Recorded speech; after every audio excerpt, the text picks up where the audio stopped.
All stories are dramatized recreations.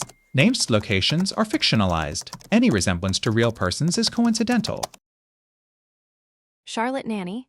The sound of the shower running is a white noise machine, a constant, steady hum that has been the backdrop to my life for the past 7 years. It's the sound of Christopher getting ready for work, for bed, for a date night with me. But tonight, it's a sound that sets my teeth on edge. It's a lie. Everything in this beautifully curated suburban Texas home is a lie, and the proof is glowing in my hand. His phone, sleek and black, lit up on the bathroom counter where he'd left it, reckless in his hurry to wash away the day. A notification, not from work, not from his basketball group chat, a name I don't recognize, a message preview that is a punch to the gut. Can't stop thinking about last night. Sunshine, my place again tomorrow? Sunshine. He calls me Charlie. The world tilts on its axis, the pristine white tiles of our bathroom floor lurching beneath my feet. My own reflection in the mirror looks back at me, a stranger with wide, horrified eyes. I'm a nanny. My entire life is built on reading the subtle, unspoken cues of children. The way a toddler's lip quivers before a full-blown meltdown.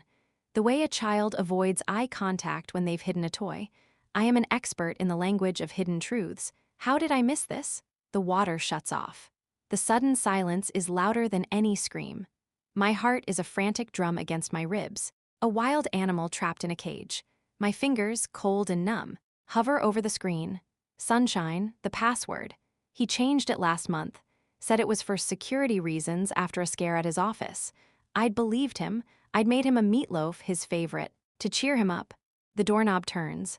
A cloud of steam billows out first, smelling of his expensive sandalwood body wash. Then him, Christopher, my husband. His skin flushed pink from the heat, a towel slung low around his hips, another in his hands as he rubs it through his damp, dark hair.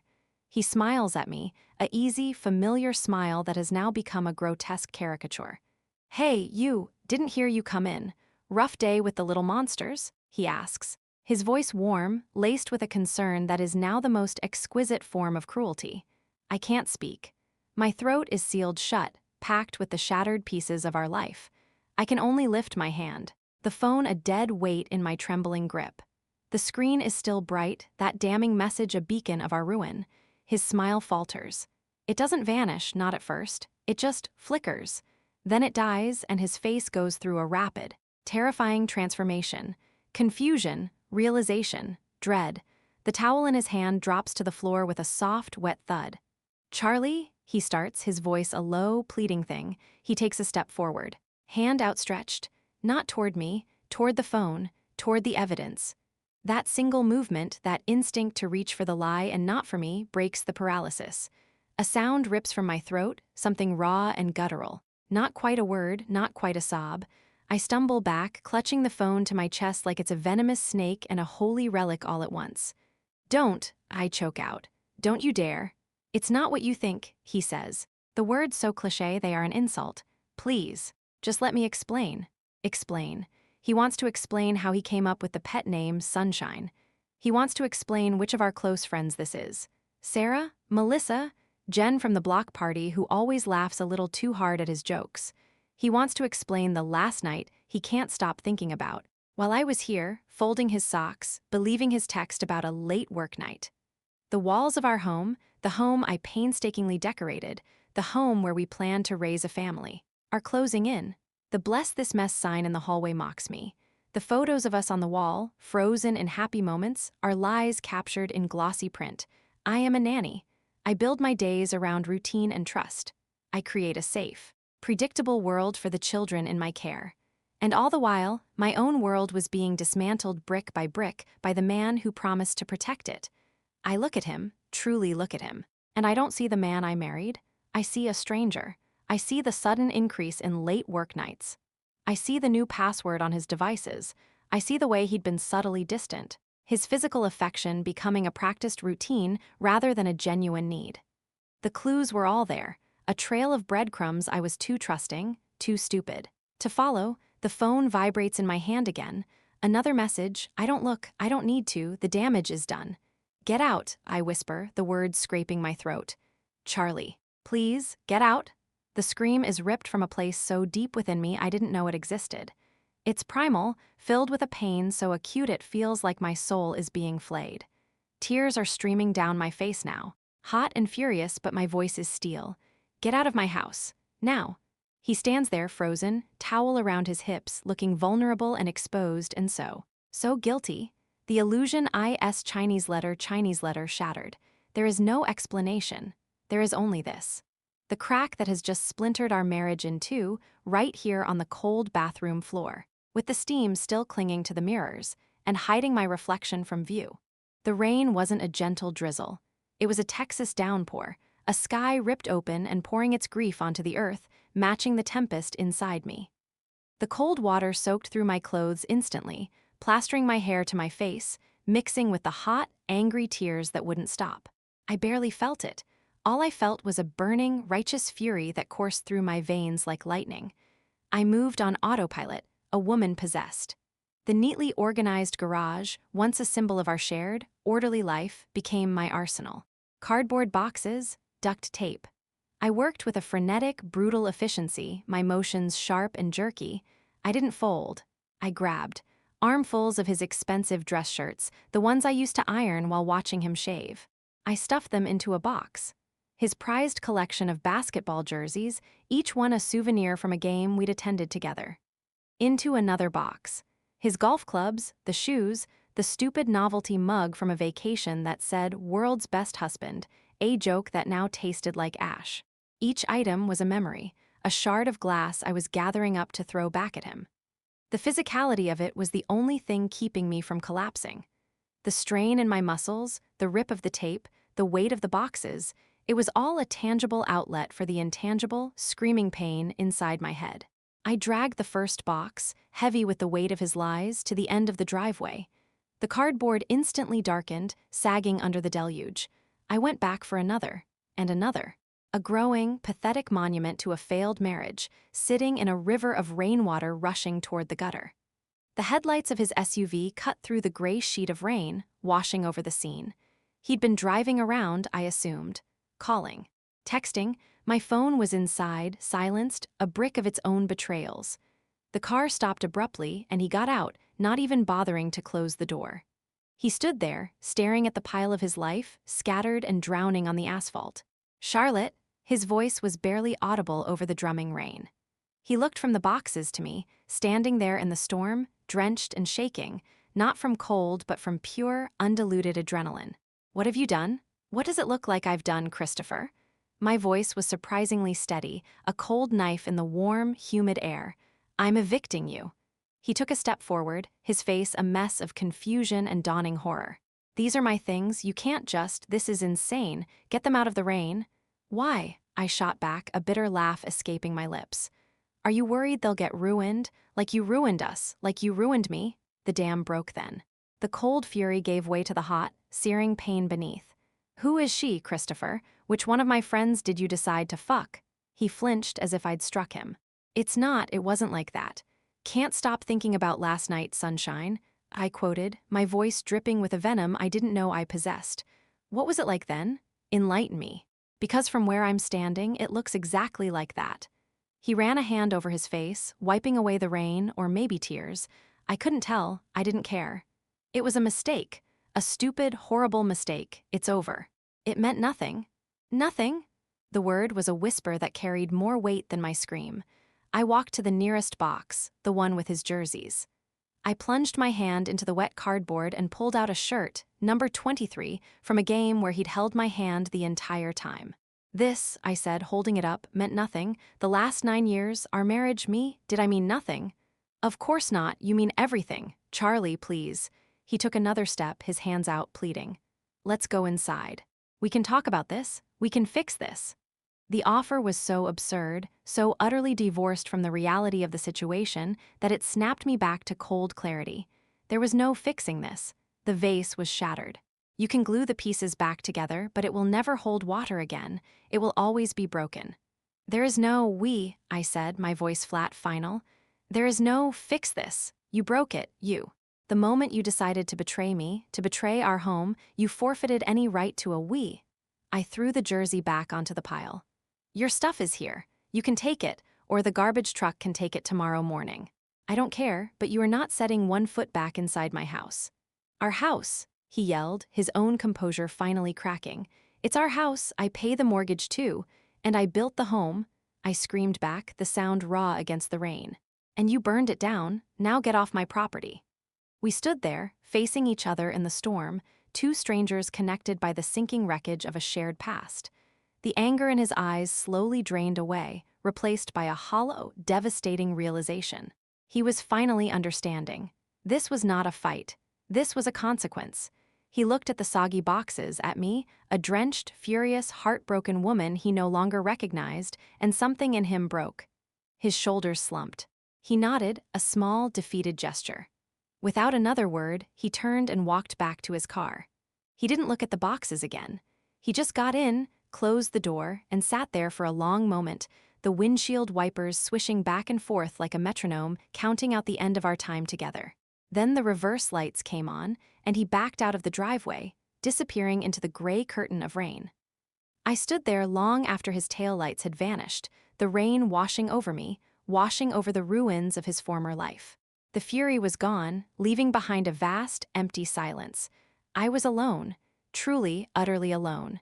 And for the first time that night, the cold began to seep into my bones. The silence in the house after he left was a living thing. It was heavier, more oppressive than the rain had been.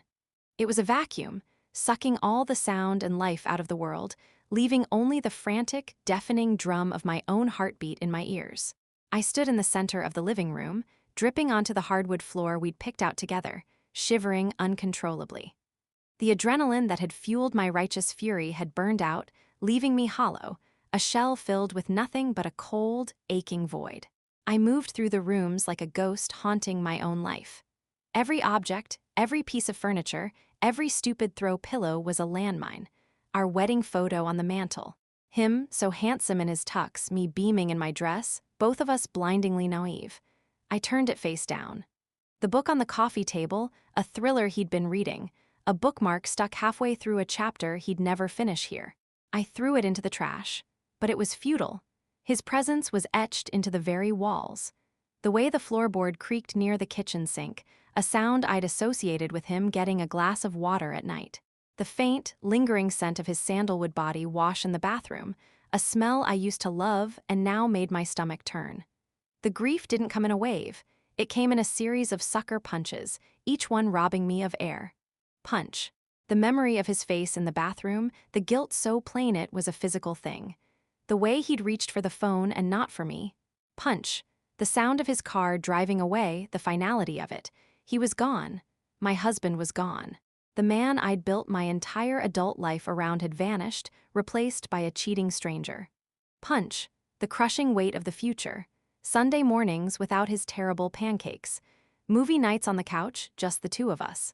The dream of a child, a dream we'd been actively trying for, now incinerated. The future wasn't a path ahead of me, it was a cliff, and I was standing at the edge, staring into a black abyss. I sank onto the couch, pulling my knees to my chest, and the sobs finally came. They weren't the angry screams from the driveway. These were deep, guttural, wretched things that tore out of me from a place of absolute desolation. I cried for the woman I was yesterday, who believed she was loved, who believed she was safe. I cried for the future we'd planned that would now never happen. I cried for the sheer, terrifying loneliness that wrapped around me like a shroud. I was a nanny. I spent my days caring for other people's children, nurturing their families, creating a warm, secure environment for them to grow up in. I was an expert at soothing scraped knees and calming nighttime fears. But who soothed me? Who was there to calm my terror in the middle of this endless night? The irony was a bitter pill. I could build a home for everyone but myself. The hours bled together. The storm outside passed, leaving behind a damp, chilly quiet. I didn't sleep. I just sat there in the dark, cycling through the stages of grief like a carousel from hell, denial, this can't be happening, anger, how could he do this to me? Bargaining, if I'd been more attentive, if I'd been more, depression, a bottomless pit of sadness, and back again. I thought about calling someone, my mom, a friend, but shame glued me to the spot. What would I say? My husband is cheating on me with one of our friends, and I'm so blind I don't even know which one. I was humiliated. I felt like a failure. A failed wife. A failed woman. The curator of a perfect life that was, in fact, a museum of lies. As the first gray light of dawn began to filter through the blinds, my eyes, raw and swollen, fell on a small, framed photo on the bookshelf. It was of me, years ago, before I'd met Christopher. I was on a hiking trip with college friends, my hair a mess, my face smudged with dirt, but I was laughing, my head thrown back, my eyes sparkling with a light I didn't even recognize anymore. I looked free, fearless. Who was that girl? The memory was hazy, a relic from another lifetime. She had been replaced by Charlotte the nanny, Charlotte the wife. Identities built entirely around caring for others, and where had it gotten me? Alone in a silent, empty house that echoed with betrayal. A new feeling began to pierce the numb despair. It was small, a tiny, fragile spark in the vast darkness. It wasn't hope. Not yet. It was something more primal, a will to survive. The echo of his car driving away was finally fading, and in the new silence, I heard something else. It was the faint, distant echo of that girl in the photograph, of her laugh. I couldn't stay here, not in this museum of my own failure, not surrounded by the ghosts of a life that was over. I had to get out. I had to move. I had to break something that wasn't already broken. I stood up, my body stiff and aching. I walked to the kitchen, my footsteps the only sound in the house. I opened a cabinet and stared at the set of wedding china we'd received but almost never used. It was pristine, perfect, and utterly symbolic of a marriage that was all for show. I didn't think. I just reached in, my hand closing around the smooth, cool rim of a dinner plate, and with a cry that was part anguish, part rebellion, I hurled it onto the tile floor. The sound was magnificent. A shocking, explosive crash that shattered the oppressive silence into a million pieces. It was the most honest sound I'd heard all night. I stood there, breathing heavily, looking at the scattered shards of white ceramic. A broken thing. But the world hadn't ended. The sun was still rising. I picked up another plate. The sound of the plate exploding against the kitchen floor was a punctuation mark. It was the period at the end of the sentence of my old life. It was the exclamation point of my pain. And in the echoing silence that followed, it was the beginning of a question. What next? I couldn't stay in that house. The walls were stained with the phantom of his presence, every room a diorama of a lie. I called the family I worked for, the Wagners, my voice surprisingly steady as I told them a family emergency had come up and I needed a few days off. Mrs. Wagner's concern was palpable through the phone, but she agreed without question. Her trust in me, another reminder of a competency that felt utterly foreign in my personal life. I packed a bag with no plan, throwing in clothes at random. I didn't know where I was going or what I was doing. I just knew I had to move, to do something violent and loud and entirely for myself. The memory of the satisfying crash of the plate was a siren's call. I needed more. A quick, frantic search on my phone led me to it. Rage Room, a place where you paid money to break things with a baseball bat. It sounded like a joke, a ridiculous concept for a stress relief gimmick. But to me, in that moment, it sounded like a church. It sounded like salvation. An hour later, I was standing in a bleak industrial warehouse on the outskirts of Austin, signing a waiver. The attendant, a bored-looking kid with gauges in his ears, handed me a padded jumpsuit, heavy gloves, a face shield, and a mean-looking aluminum bat. "Standard package gets you 1 crate of breakables and 30 minutes, he droned, pointing to a heavy wooden crate filled with mismatched plates, mugs, and a few old electronic shells. "Speaker in the corner plays music. Go nuts." He led me to a small, windowless room, its walls scuffed and covered in dents. The floor was concrete, littered with the colorful, powdery remains of 1,000 past grievances. He left me alone, the heavy door clicking shut behind him, sealing me in a chamber of beautiful, sanctioned destruction. I stood there for a moment, the bat heavy in my hands, the face shield making my breath sound loud and hollow. The silence was expectant. I looked at the crate of innocent, inanimate objects. They weren't the problem, but they would do. I picked up a plain white plate. It reminded me of the one I'd smashed at home. I placed it carefully on a wooden pedestal in the center of the room. I hefted the bat, my fingers tightening on the grip. This was for the text message. "Can't stop thinking about last night, sunshine," I swung. The connection was perfect. A magnificent, ear-splitting crack as the plate vaporized into 100 pieces. The impact shuddered up the bat and into my arms, a jolt of pure physical catharsis. I gasped. I grabbed a mug. I didn't even see its pattern. This was for the password on his phone. The sudden secrecy. I swung again. The mug ceased to exist. Shards of ceramic skittered across the floor like fleeing insects. This was for the late work nights, the excuses I'd so readily swallowed. A vase met its end with a higher-pitched crystalline shatter. This was for the shower, for the steam, for the look on his face. I was crying now, tears streaming down my face inside the shield, but I wasn't sobbing. I was roaring. With each swing, a memory shattered. With each impact, a piece of the pain broke off and flew away from me. I graduated from the pedestal. I started just throwing things into the air and hitting them as they fell, a brutal, chaotic game of baseball where I was both pitcher and slugger. A keyboard exploded under a vicious downward swing. A monitor screen spiderwebbed into 1,000 fractals. I was screaming, my voice raw and lost under the noise of destruction. I was screaming his name. I was screaming her name, whoever she was. I was screaming at the unfairness of it all. The bat became an extension of my rage, my hurt, my humiliation. I wasn't Charlotte the careful nanny. I wasn't Charlotte the betrayed wife. I was something primal. A force of pure, unadulterated wreckage. 30 minutes felt like 3 seconds. By the time a loud buzzer echoed in the room, signaling my time was up, I was breathing in ragged, heaving gulps. Sweat plastered the jumpsuit to my back. My arms ached with a delicious, muscular fatigue I hadn't felt in years. The room was a blizzard of destruction. A fine, white dust hung in the air, catching the light from the bare bulb overhead. I dropped the bat. It clattered loudly on the concrete. The silence rushed back in, but it was a different silence than the one in my house. This silence was earned. This silence was clean. It was the quiet after a storm has passed, the world washed new. I pulled off the face shield and gloves, my hands trembling, not from emotion, but from exertion. I looked at the devastation I had wrought. It was chaos. It was ruin. But it was my chaos, my ruin. I had created it. I had controlled it. And in doing so, I had taken back a sliver of control from the universe that had decided to drop a bomb on my life.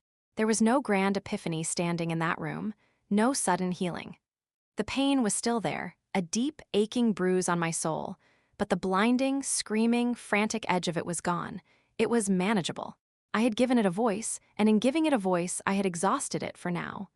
I walked out of the room, handing the gear back to the attendant. He glanced at my sweaty, tear-streaked face, at the determined set of my jaw, and simply nodded, a flicker of understanding in his bored eyes. Outside, the Texas sun was blindingly bright. The world was still going on. Cars passed. People lived their lives. I got into my car and sat there for a long time, the ache in my arms a comforting, real thing. I had broken a room full of things, but for the first time since I saw that text, I didn't feel broken myself. I felt spent. I felt empty, but it was a clean emptiness, ready to be filled with something new. I had faced the storm of my grief, and I had not been swept away. I had swung a bat at it, and I was still standing.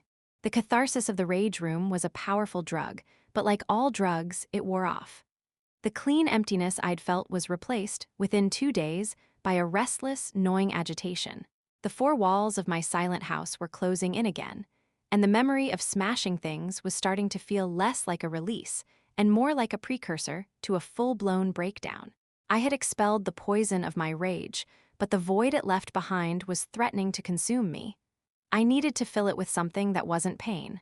I needed to feel something other than hurt. The answer came from a forgotten flyer tucked in my junk drawer, slightly crumpled and coffee-stained. It advertised a women's kickboxing class at a local gym. "Find your strength," it promised in bold, aggressive letters. I'd picked it up months ago, a fleeting whim, and had immediately dismissed it. Not my thing, I'd thought. I'm a nanny, not a fighter. Now, the idea held a perverse appeal. I wasn't a fighter, but maybe I needed to learn how to be. Walking into the gym was like entering a foreign country. The air smelled of sweat, disinfectant, and determination. The sounds were a symphony of grunts, the rhythmic thump of gloves on bags, and the sharp commands of instructors. I felt immediately out of place in my old yoga pants and a baggy t-shirt, a ghost among these powerful, focused women. The instructor, A woman named Alina with the shoulders of a linebacker and eyes that missed nothing, sized me up with a single glance. She didn't see Charlotte the betrayed wife. She saw a newbie, a project. "First time?" she asked, her voice a low, gravelly thing. I just nodded, my throat tight. "Good, leave everything at the door. Your day, your problems, your excuses. This room is just you, the bag, and the next punch. Understood?" I nodded again, not sure I believed her. We started with the basics. Stance, footwork, how to make a fist so you don't break your thumb. My body felt clumsy, uncooperative. I was used to bending down to tie tiny shoelaces, to lifting children onto my hip, to the gentle, nurturing movements of my profession. This was the antithesis of all that. This was about generating force, about impact. "Jab," Alina barked. I threw a weak, hesitant punch at the heavy bag. It wobbled pathetically. "No, from your core, twist your hip. It's not your arm, it's your whole body." Again, I tried again, and again.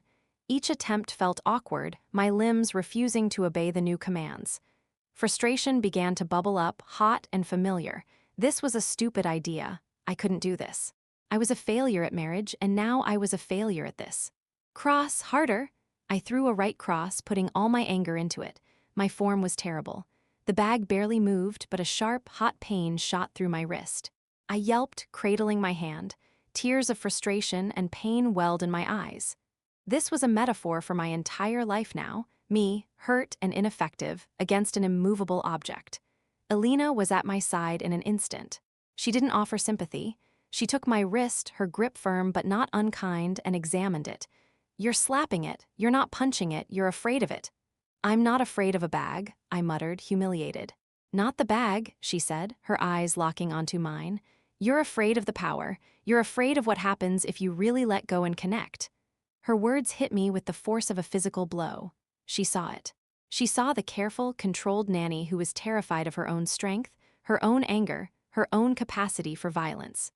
I'd been holding back, just like I'd always held back in my marriage, smoothing things over, avoiding conflict. "He's not here," Alina said, her voice dropping so only I could hear. She didn't know who he was, but she knew there was one. There always was. "That bag is, your strength is. Now, do you want to learn how to use it, or do you want to go home and ice your wrist?" I looked at the bag. It was just a heavy, leathery, impersonal object. But in that moment, it was everything. It was Christopher's smirk. It was the text message. It was the pitying looks I imagined from our friends. It was my own fear and weakness. A new resolve, cold and sharp, settled over me. I shook out my hand, ignoring the throb in my wrist. I got back into my clumsy stance. "Show me again," I said, my voice harder than I'd ever heard it. Alina's mouth quirked into something almost like a smile. She adjusted my hips, positioned my shoulders. "Breathe out when you strike. Channel it, all of it." I took a deep breath. I didn't think about form. I thought about the crack of the plate in my kitchen. I thought about the sound of the rain on the driveway. I thought about the hollow silence of my house. I threw the punch. It wasn't perfect. It wouldn't win any fights. But my body twisted, my hip driving forward, my fist connecting with the center of the bag with a solid, satisfying THWAP. The bag swung back on its chain. The pain in my wrist was still there, but it was overshadowed by the sheer shock of the impact. I'd done that, I'd made that happen. "Again," Alina commanded, THWAP. "Again," THWAP. Each punch was a sentence in a new language, a language of strength, of boundaries, of self. With each connection, the clumsy hesitation began to fade, replaced by a dawning sense of capability. The tears on my face were no longer from pain or frustration, but from a profound, overwhelming sense of reclamation. I wasn't fighting him. I wasn't even fighting the bag.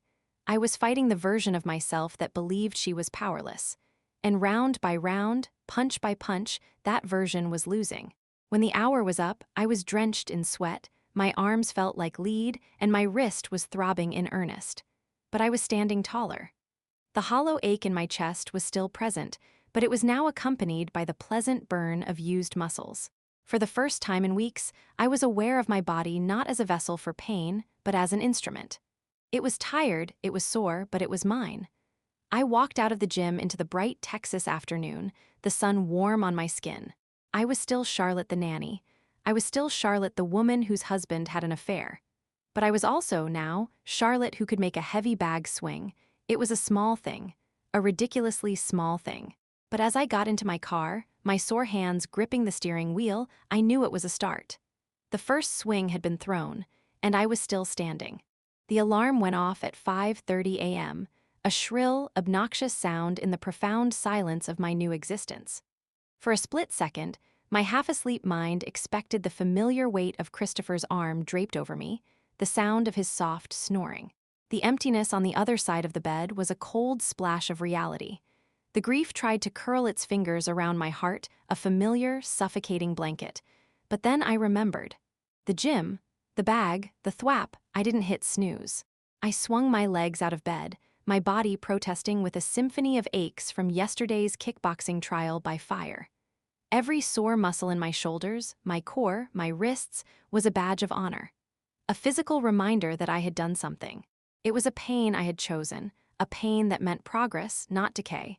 This became the new rhythm of my life. The silence of the house was no longer an enemy to be endured, but a canvas to be filled. The frantic, chaotic energy of my grief was being funneled into a strict, punishing routine. Mornings were for the gym. Elena's class became my anchor. I was no longer the clumsy woman slapping the bag. I was a student. I learned the proper pivot of the back foot for a roundhouse kick. I learned to breathe, a sharp exhale with every strike, pushing the pain out with my breath.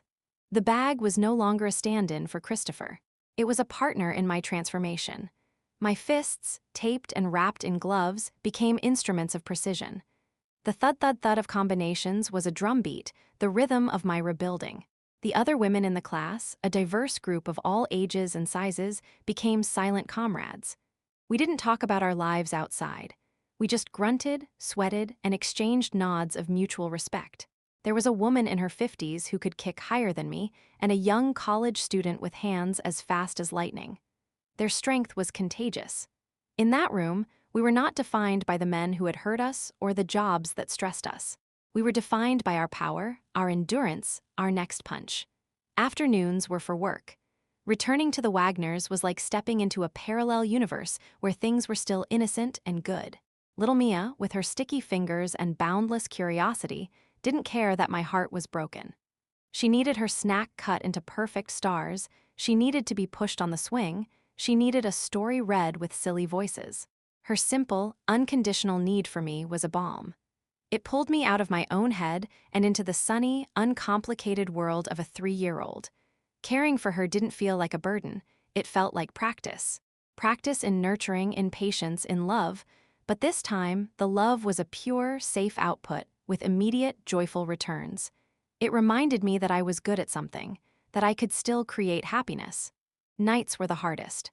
The silence would return, amplified, but even that began to change. I started small. I cooked meals for one, experimenting with recipes Christopher would have hated, spicy curries, vibrant veggie bowls.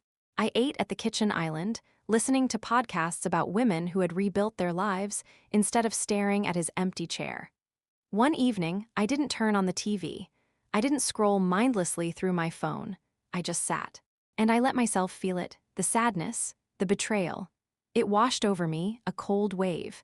But for the first time, I didn't feel like I was drowning. I felt like I was floating on it. I had built muscles, both physical and emotional, that could keep my head above water. I could feel the pain without being annihilated by it. The biggest change was in the mirror. The woman looking back was still tired, her eyes still held a shadow of grief. But her jaw was set a little tighter. The slouch in her shoulders from a lifetime of making herself smaller was beginning to straighten. There was a new light in her eyes, not the bright, naive spark from the old hiking photo, but a quieter, harder-earned glint of steel. She was someone who could take a hit and get back up. I wasn't fixed. I knew that. The divorce papers sat on the coffee table, a stark stack of legal finality I still couldn't bring myself to sign. The thought of Christopher, of who the close friend was, could still send a hot lance of pain through me if I caught it off guard. But the all-consuming hurricane of those first weeks had downgraded to a manageable storm. I was learning to dance in the rain.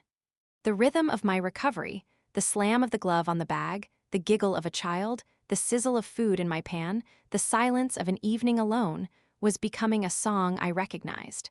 It was my song. I was no longer just surviving the days, I was inhabiting them. I was, against all odds, building a life, a different life. A smaller life, perhaps, but it was mine, and for now, that was enough. The rhythm was solid, a fortress I had built around the ruins of my heart. Gym, work, home, repeat, it was safe, it was predictable, and after 3 months, it was starting to feel like a different kind of prison. The walls of routine, once my salvation, were beginning to close in. The grief had softened from a sharp stab to a dull, perpetual ache, a ghost limb of a life I no longer lived. I was functioning, even thriving in a narrow, defined way, but I wasn't living. I was waiting. For what, I didn't know. The catalyst came from an unlikely place, Mia, the 3-year-old I nanned. We were at the park, and she was trying to tell the little boy on the swing next to her about the mariposa she'd seen. She pointed, she fluttered her hands, she said butterfly over and over. The boy just stared, uncomprehending. Mia's little face crumpled in frustration. "He no understand, Charlie," she said, her voice thick with disappointment. It was such a small thing, a tiny miscommunication between toddlers, but it hit me with the force of a revelation. Mia's family was bilingual, her mother's side hailing from Mexico. I knew a few words, hola, gracias, adios, the tourist basics. But in that moment, I saw a door. A way to connect more deeply with this child I loved, to step into a part of her world I'd only observed from the outside. It was a purpose, a goal that had nothing to do with Christopher, with betrayal, with survival. That afternoon, after putting Mia down for her nap, I pulled out my laptop. The search felt different from the one that had led me to the rage room. That had been an act of desperation. This was an act of curiosity. I signed up for an online Spanish course. It promised fluency in 3 months, which I knew was a lie, but I didn't care about fluency. I cared about learning to say, "Look at the pretty butterfly," to a little girl. The first lesson was humbling. My tongue felt thick and stupid, refusing to shape itself around the rolling R's and soft J's. The grammar was a labyrinth. I was a software developer by trade. Logic and syntax were my languages. This was different. This was music. It was feeling. I filled notebooks with clumsy conjugations, speaking aloud to my empty living room, my voice sounding strange and small. But something happened as I fumbled through those early lessons. The focus required was absolute. I couldn't dwell on my own pain while trying to remember the difference between sir and estar. It was a mental escape hatch. The frustration of a difficult verb tense was a clean, academic frustration, one with textbooks and answers in the back. It was nothing like the messy, unanswered frustration of a broken marriage. My world, which had shrunk to the size of my gym, my job, and my house, began to expand pixel by pixel. I started listening to Spanish language podcasts on my drives. I changed the language setting on my phone. I attempted to cook a recipe for chilies en nogada from a Mexican cooking blog, resulting in a spectacular, delicious mess that covered my kitchen in pomegranate seeds and walnut sauce. I was terrible at it, and I didn't care. The joy was in the trying. One Saturday, emboldened by my newfound, if pathetic, vocabulary, I decided to visit a small, independent bookstore that had a large Spanish language section. I wanted a children's book for Mia, something I could struggle through with her. The bell above the door jingled as I walked in. The smell of old paper and coffee was a comfort. I found the children's section, a colorful corner near the back, and began browsing, pulling out books with bright illustrations, sounding out the titles under my breath. Acido, brown. Donde está, spot? I was so engrossed in my own clumsy performance, I didn't notice the man standing a few feet away, browsing the travel section. I reached for a book on a high shelf, my fingers brushing the spine just as he turned to move down the aisle. We collided, not hard, but enough to send the stack of books I was holding tumbling to the floor.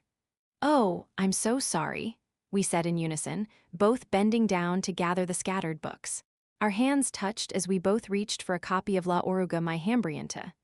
I flinched back automatically, the casual contact still foreign, still setting off tiny alarm bells. I looked up to mutter another apology and found myself looking into a pair of the kindest, calmest hazel eyes I had ever seen. He was a few years older than me, with laugh lines around his eyes and hair that was just starting to silver at the temples. He had a quiet, solid presence that seemed to momentarily still the air around us. "No, my fault entirely," he said, his voice a warm, steady baritone. I was mentally already hiking the Inca Trail. He gestured to the travel guide in his hand. He gathered the last of my books and handed them to me. His smile was easy, genuine, and held no agenda. It was just kind. "It's okay," I said, my voice a little breathless. I was practicing my Spanish. I held up the Hungry Caterpillar book as evidence, feeling ridiculously self-conscious. His smile widened. "A noble pursuit. How's it going?" "Terrible," I admitted with a small, unexpected laugh. "I think I just asked this book if it was a brown little bear." He chuckled, a rich, pleasant sound. "Well, the accent is on the second syllable. Ositu, it's a common mistake." He didn't say it condescendingly. He said it like a fellow traveler offering a helpful tip on the path. We stood there for a moment in the quiet aisle, surrounded by stories. It was the first prolonged, non-transactional interaction I'd had with a man since Christopher. There was no pity in his eyes, no expectation, just a simple, human connection over spilled books and a butchered language. I didn't feel the need to run. I didn't feel a surge of panic or bitterness. The fortress walls didn't tremble. I just was. "I should let you get back to your hiking," I said finally, clutching the books to my chest like a life preserver. "Of course," he said, nodding. "Good luck with the practice." "Gracias," I said, the word feeling a little less foreign on my tongue. "De nada," he replied softly. I paid for my books and left the store, the bell jingling behind me. The Texas sun was bright and warm. I sat in my car for a few minutes, not starting the engine, just holding the paper bag with the books in it. Nothing had happened. We hadn't exchanged names. I didn't know anything about him. But for the first time in a long time, the world felt open. The map of my future, which had been a single, grim road, suddenly had the faint, tentative trace of a new path. It wasn't a path leading to him, that stranger in the bookstore. It was a path leading away from my old, wounded self. I had gone in looking for a way to connect with a child. I had found a reminder that I could still connect with the world. The unfolding wasn't over. It had just begun. A week passed. 7 days of the same steadfast routine. The gym, work, Spanish lessons, the quiet house. But the rhythm felt different now. The metronome beat of my recovery had developed a faint, syncopated skip. The memory of the man in the bookstore, his kind eyes, his easy laugh, the way he'd said "de nada," kept intruding at odd moments. While I was wiping down the kitchen counter. While I was lacing up my gloves at the gym. It was a quiet, persistent whisper in the back of my mind, a question mark where there had only been periods. I found myself wondering what kind of books he liked, if he'd actually gone on that hike, if he'd thought about me at all. It was a dangerous line of thought. Hope felt like a treacherous currency, one I'd been bankrupted by. To hope was to open a door, and every door I'd opened recently had led to pain. Yet the curiosity was a stubborn weed, pushing through the cracks in my concrete resolve. On Saturday, I told myself I was going back to the bookstore for another children's book. Mia needs more variety, I reasoned. My pronunciation needs work. It was a flimsy excuse, and I knew it. I wore a nice sweater, the blue one that Christopher had said brought out my eyes. I immediately felt a spike of guilt and defiance. It was my sweater. The bell jingled the same way, the smell was the same, but my heart was hammering against my ribs. What was I doing? This was ridiculous. He wouldn't be here. This wasn't a movie. I lingered in the travel section, pretending to be fascinated by guidebooks to Patagonia. I didn't see him. A wave of foolish relief washed over me, quickly followed by a prick of disappointment. Of course he wasn't here. I was a silly, lonely woman chasing a ghost. I was about to leave, my mission a failure, when I saw him. He was in the fiction aisle, his head tilted as he read the spine of a novel. He wore a simple gray Henley and jeans, and he was biting his lip in concentration. The simple, ordinary act of it made my breath catch. Before I could lose my nerve, before I could turn and flee, he looked up. His eyes found mine across the store. There was a moment of blank recognition, and then the same warm smile from a week ago spread across his face. It wasn't a smile of predatory interest. It was a smile of genuine pleasure, as if he'd just found a book he'd been searching for. He walked over, and this time there were no books to spill. "The Spanish scholar," he said. "How's the studying going? Conquered any more confused wildlife?" The joke broke my tension. I laughed, a real, unforced sound that surprised me. Not yet. I've moved on to attempting grocery lists. It's a work in progress. The subjunctive is the real beast, he commiserated with a knowing nod. It haunts us all. He shifted his weight, and for the first time I saw a flicker of nervousness in him. It was endearing. I was about to grab a coffee next door. Their espresso is the only thing that can defeat a tricky plot point. Would you like to join me? The question hung in the air between us. This was the threshold. The line between my safe, solitary world and the terrifying, unknown world of whatever this was. My every instinct screamed to retreat, to make an excuse, to go home to my familiar silence. But I looked at him. At his kind eyes that held no expectation, only a simple, open invitation. And I heard Alina's voice in my head, "You're afraid of the power." Was I afraid of this too?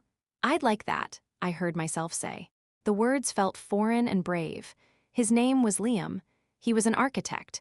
He loved hiking, hated cilantro, and had a dog named Plotinus after the philosopher. "It was either that or Scooter," he said with a shrug, making me laugh again. We sat at a small table by the window, steam rising from our mugs, and we talked. Not about anything profound. About books. About the weirdest things we'd ever seen in a bookstore. About the best trails in Texas. And he listened. God, how he listened. He didn't just wait for his turn to talk. He asked questions. He remembered the name of the little girl I nanned. When I mentioned, offhandedly, that I'd taken up kickboxing, his eyes didn't flash with judgment or macho challenge. They lit with interest. "That's incredible. What drew you to that? It takes a lot of discipline." He was easy to talk to, easy to be with. The conversation flowed without force, a gentle stream after the raging torrent of my recent life. There were no landmines, no hidden meanings, no texts from other women lighting up his phone. I didn't tell him about Christopher. I didn't tell him about the betrayal, the rage room, the nights spent sobbing on the kitchen floor. That wasn't a first coffee conversation. That was a vault of pain I wasn't ready to open. But for the first time, I felt the faint, terrifying possibility that one day I might want to. He walked me back to my car an hour later. The Texas sun was dipping low, casting long shadows. "I had a really nice time, Charlotte," he said, his hands in his pockets. "Me too, Liam. Thank you for the coffee and the subjunctive sympathy," he smiled. "Any time?" He hesitated, then added, "I'm usually here most Saturdays. Searching for that one book I never knew I needed. Maybe I'll see you around?" It wasn't a demand for my number. It wasn't pressure for another date. It was an open door, a gentle invitation to walk through it if and when I was ready. "Maybe you will," I said, and I meant it. I got in my car and watched him walk away. I didn't feel the giddy, dizzying high of a crush. I felt quiet and calm and seen for who I was in that moment, a woman who liked kickboxing and was trying to learn Spanish, not for who I had been or who I was in relation to someone else. Driving home, the silence in the car wasn't empty. It was full of potential. It was the comfortable silence after a good conversation. The first chapter of a new story had been written, and it wasn't about pain or survival. It was about a cup of coffee and a man who remembered a little girl's name. It was a small thing, but it was everything. The Saturdays became a thing. A quiet, consistent punctuation mark in the paragraph of my weeks. Some weekends, Liam was there. Some weekends, he wasn't. There was no pressure, no expectation of constant availability, and that in itself was a novel and healing balm. Our conversations over coffee evolved from books and hiking into the architecture of our lives. We built a foundation, layer by layer. I learned he'd lost his father young, which had instilled in him a deep appreciation for building things that last. He learned I was a nanny, and his immediate response wasn't pity or condescension but a thoughtful, "That must be the most important job in the world, shaping little humans." He was careful, so careful, he never pushed. He never tried to hold my hand or brush a hair from my face. His respect for my space was a fortress around my still healing heart. He seemed to understand, without me ever saying it, that I needed to be the one to make the first move, to decide when and if the walls would come down. The trust wasn't built in a grand gesture. It was built in the small, steady bricks of consistency. It was him always being exactly who he appeared to be. It was him texting to cancel a coffee because Plotinus was sick, and including a picture of the miserable-looking dog tucked under a blanket. It was him remembering, weeks later, that I'd mentioned wanting to try a specific Mexican restaurant and casually knowing a great place. The biggest brick was laid on a rainy Saturday. We were in the coffee shop, and the conversation had lulled into a comfortable silence as we watched the rain streak down the window. The trust between us felt solid enough, the scaffolding around my heart strong enough to bear a little weight. "My marriage ended because my husband had an affair," I said. The words were quiet, flat. I didn't look at him. I kept my eyes on the rain, on the way it blurred the world outside into something soft and impressionistic. "With a close friend." I found out through a text on his phone. I braced for the pity, the awkwardness, the barrage of questions. Liam didn't say anything for a long moment. He just absorbed the information, his gaze also fixed on the window. The silence was heavy, but it wasn't oppressive. It was thoughtful. "Thank you," he said finally, his voice low and sincere. I turned to look at him, confused. "For what?" "For trusting me with that," he said, meeting my eyes. His hazel gaze was steady, clear. There was no pity there. There was only a deep, profound understanding. "That's a hell of a thing to carry. I'm sorry that was done to you. It speaks to your strength that you're sitting here now." He didn't ask for details. He didn't trash Christopher. He didn't make it about himself. He simply acknowledged the weight of what I'd shared and handed me a piece of his respect. It was the most validating response I could have imagined. A week later, it was my turn to be trusted. He invited me to his place for the first time, under the guise of me finally meeting the infamous Plotinus. His apartment was exactly as I'd imagined. Clean, modern, but warm, filled with books and architectural plans rolled up in stands. And light. So much light.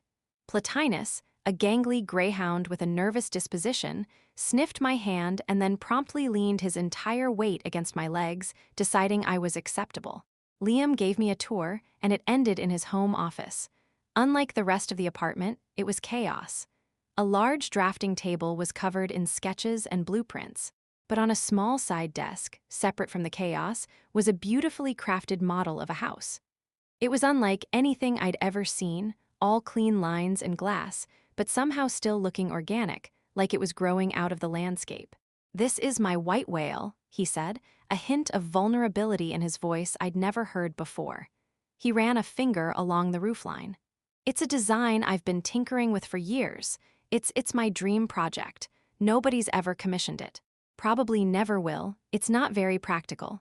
He was showing me his heart, not the successful, commissioned architect heart, the dreamer's heart. The part of him that was maybe a little impractical, a little too hopeful, that he kept separate from his professional life. "It's beautiful, Liam," I said, and I meant it. I wasn't just looking at a model, I was looking at a piece of his soul, offered up to me. "It looks like a place where light lives." He looked at me then, a slow, deep look that seemed to travel all the way to my core. The careful distance between us, the respectful space he'd always maintained, suddenly felt charged with a new energy.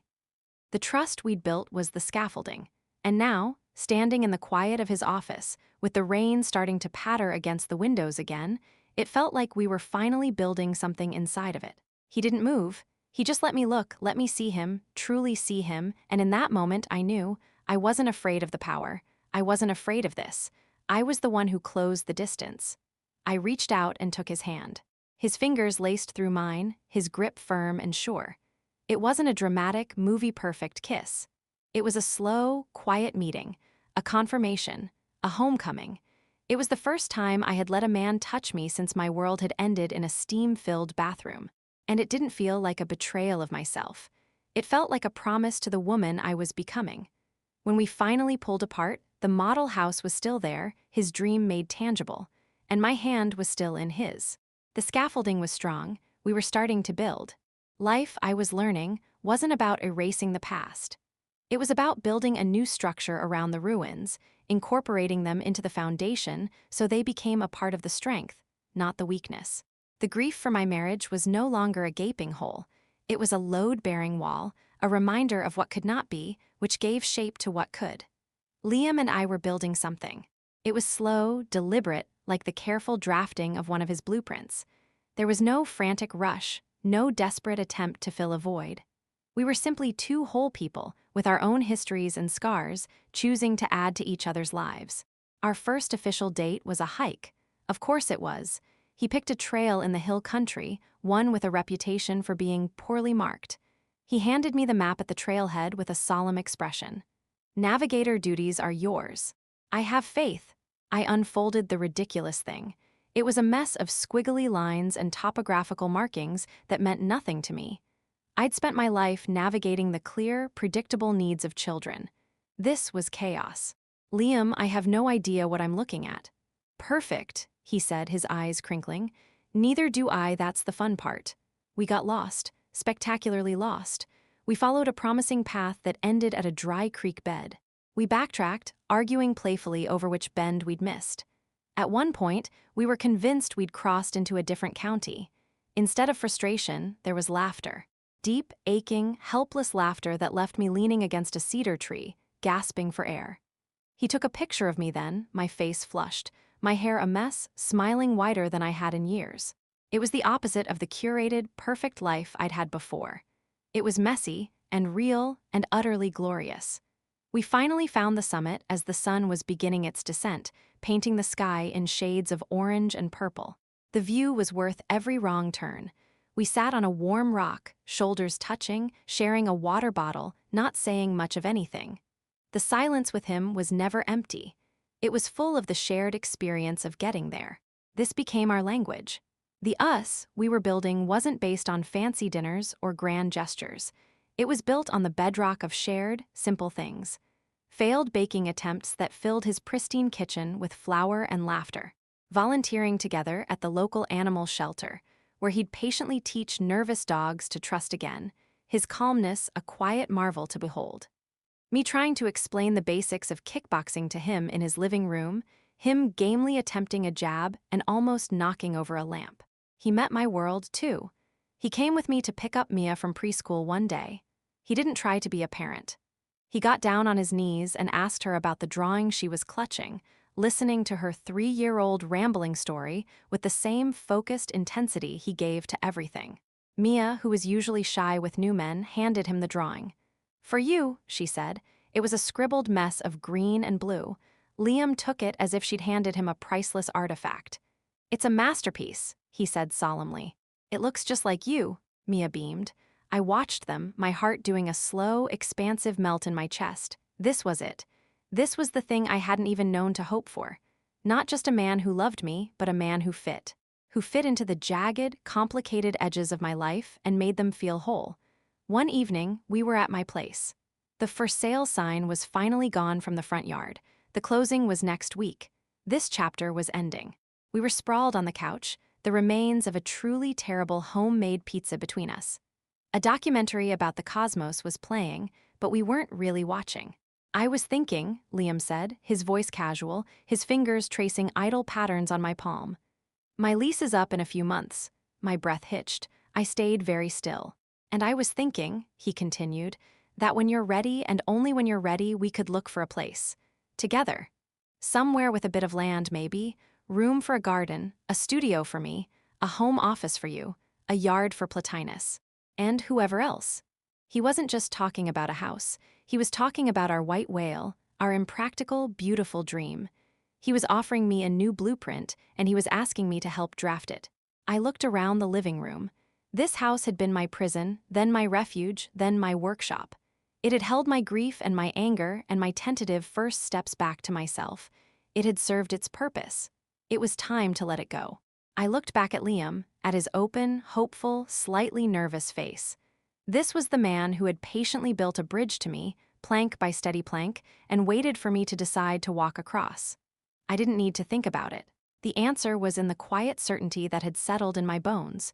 It was in the way my hand fit in his. It was in the memory of a poorly folded map and a summit we'd found together. "Yes," I said, my voice clear and sure. "I'm ready." It wasn't a frantic, desperate yes.